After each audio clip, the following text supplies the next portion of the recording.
ଏକ ଥର ଜଙ୍ଗଲରେ ବାଘ ଏବଂ ହରିଣ ରହୁଥିଲେ। ବାଘଟି ବହୁତ ଶକ୍ତିଶାଳୀ ଏବଂ ହୋଇଥିଲା ଏବଂ ନିର୍ବଳ ପ୍ରାଣୀମାନଙ୍କୁ ଭୟ ଦେଖାଉଥିଲା। ହରିଣଟି ବାଘକୁ ଦେଖିଲେ ବହୁତ ଭୟ କରୁଥିଲା କାରଣ ସେ ଜାଣିଥିଲା ଯେ ବାଘ କେବେ ବି ତାକୁ ଶିକାର କରିପାରେ। ଏକ ଦିନ ହରିଣଟି ଚାଲି ଚାଲି ଯାଉଥାଏ। ହଠାତ୍ ଦେଖିଲା ଏକ ନଦୀଟେ। ନଦୀର ପାଣି ଏତେ ସୁନ୍ଦର ଥିଲା ଯେ ହରିଣ ପାଣି ପିଇବାକୁ ବହୁତ ଇଚ୍ଛା କଲା। ଯାହାକି ନଦୀ ପାର୍ଶ୍ୱରେ ବହୁତ ସୁନ୍ଦର ଦୁବ ଘାସ ହୋଇଥିଲା। ବହୁତ ଖୁସି ହୋଇଗଲା।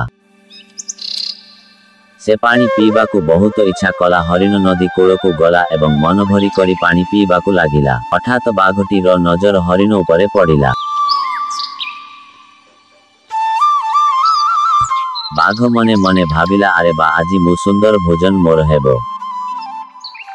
ହରିଣ ପାଣି ପିଇବାର ଦେଖି ବହୁତ ଖୁସି ହୋଇଗଲା। ଦେଖିଲା ଏବଂ ଝାମ୍ପ ମାରି ତାକୁ ଧରିବାକୁ ଇଚ୍ଛା କଲା। ହଠାତ୍ ହରିଣ ପଛକୁ ବୁଲି କରି ଦେଖେ, ତା ପଛରେ ବିଶାଳ ଏକ ବାଘ। ହଠାତ୍ ହରିଣଟି ବହୁତ ଡରିଗଲା। ଦ୍ରୁତ ଗତିରେ ନଦୀ ପାରି ହେବା ପାଇଁ ସେ ଚେଷ୍ଟା କରିଲା। ବାଘ ଦ୍ରୁତ ଗତିରେ ଆସୁଥିବା ବେଳେ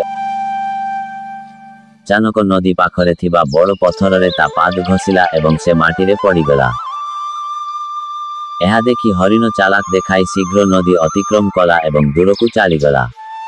ଏହି ଉପାୟରେ ହରିଣ ନିଜ ପ୍ରାଣ ବଞ୍ଚାଇଲା ଏବଂ ବାଘ ହରିଣକୁ ଧରିବାରେ ଅସମର୍ଥ ହେଲା ଏବଂ ବାଘ ତାର ଭୁଲକୁ ବୁଝିଲା ଏବଂ ନଦୀ କୂଳରେ ପଡ଼ି ଛଟପଟ ହେଲା।